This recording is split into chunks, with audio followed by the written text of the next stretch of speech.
Miba. Miba. Nisikize makini kama uko ndani. Kama unanisikia na kwamba utoke. Nimekuja kufuata hela yangu. Mimi ni wakala kopa kisha usahau. Tangia ukope katika app yetu kisha usahau mpaka leo hujarudi. Sasa nakwambia hivi kama uko ndani unanisikia vizuri na kwamba utoke nataka hela yangu. App yetu inadai hela yake.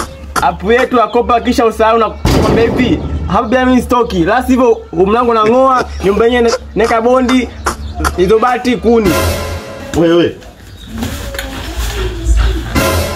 ulisema watu ni wastaarabu. Huo ugongaji gani wanaogonga hapo nje?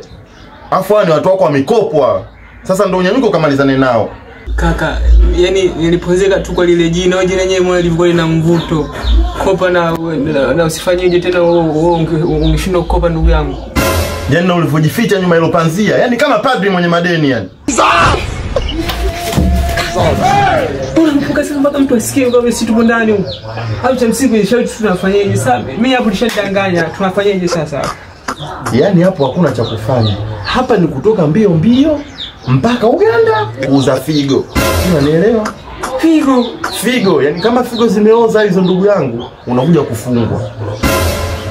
Kama mimi nimetumbukia kwenye ule figo zangu hazifai.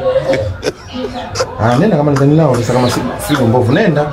Kumbe wanadai sana na waseni. Kajiandae huko.